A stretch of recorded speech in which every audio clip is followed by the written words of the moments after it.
Hey guys, my name is Tito. I make videos on personal finance on my other channel. On this channel, I talk about other things, like today when I'll be reviewing the new Nollywood film currently in cinemas, Queen Lateefah. Tired of life in the ghetto, an industrious and resourceful young woman resorts to defrauding businesses in order to fund her lifestyle and to realize her aspirations of making it into high society. Things get complicated, however, when she meets a handsome young businessman and she pretends to be somebody she's not. Queen Lateefah stars Wumi Toriola and Kunle Remi, and it's directed by Adeoluwa. This review will be spoiler-free because Queen Lateefah is currently showing in cinemas. Now, if you saw my previous review, the one for Farmer's Bride, I said I was looking forward to this review because there are two actresses who are really good in that film that are also in this film, Queen Lateefah, and those are Wumi Toriola and Bubemi Ejeye. That said, let's dive into it, beginning with the performances.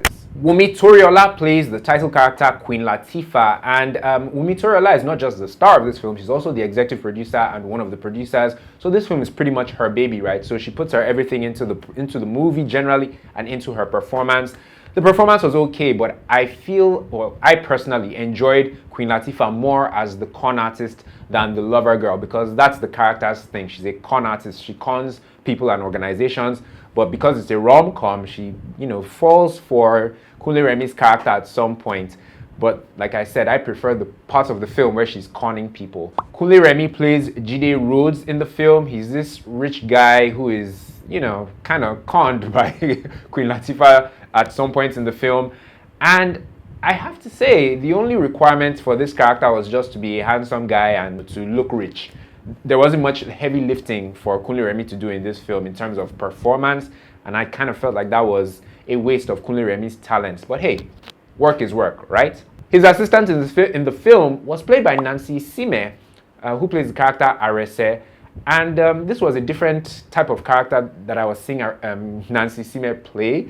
Typically, she's the lead and she's a strong woman, she's progressive, and she's all these things. But in this film, first of all, it's a supporting role. And I haven't seen Isime play a supporting role in a long time, and she's also kind of like a mean girl in the film. And I haven't seen Isime play a mean girl, I don't think ever. So it was interesting for me to see her in that capacity, essentially.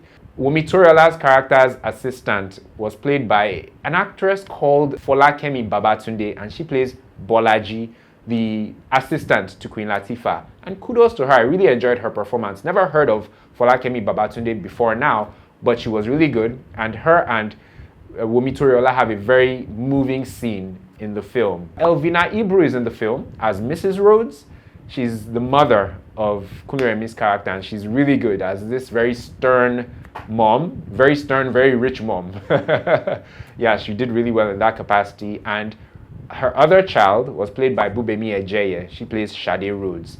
And once again, not that much heavy lifting required from Bubemi Ejeye, who is a fantastic actress, as you would know if you've seen her in Farmer's Bride or if you've seen my review of Farmer's Bride. I mean, fantastic performance in that film. In this film, like I said, these are two very different films, but there wasn't much required from Bubemi in this movie, although she does really well. There are one or two things about the character that weren't very believable, but I won't get into that. She does well anyway.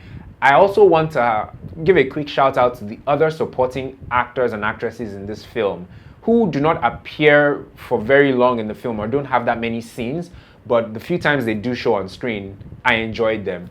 And they are Femi Adebayo, Broda Shaggi, Lateef Adedimeji, KieKie, and Officer Wos. They play like very small roles in the film, to be honest, and I really wish I wish they were written more into the story and they had more of an impact on the general story. But at the end of the day, I think it was one of those cases where you cast these big names to help sell the movie, essentially. But nonetheless, shout out to them. Femi Adebayo played a mechanic, and he was very entertaining. I've never seen him in that capacity.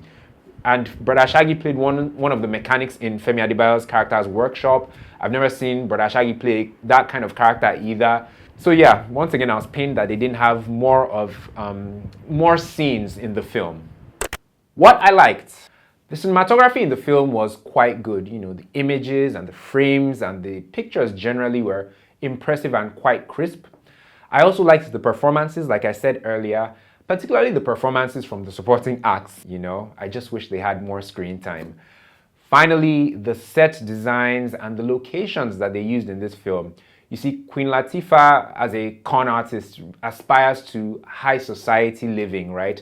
And in this film, they show some highbrow areas of Lagos, and I was impressed. Places I've never seen before in films. So that was good, and it didn't go unnoticed. What I didn't like. For a rom-com, I feel like this film, Queen Lateefah, was stingy with both the romance and the comedy. You see, with rom-coms, we know that at the end, the male and female leads are going to end up together. It's given. So what audiences look for in a rom-com is the journey. How they get from point A to point B, how they get from not knowing each other to falling in love by, you know, the dinners they go for, the romantic walks on the beach, the lies they tell each other or their friends and all that.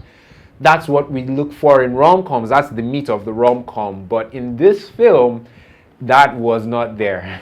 I don't think it was there. What I recall is them working on work stuff together. And even in that, I was struggling to find the romance. And the comedy too, like I said, was a bit short. The next thing I didn't like about this film was the writing.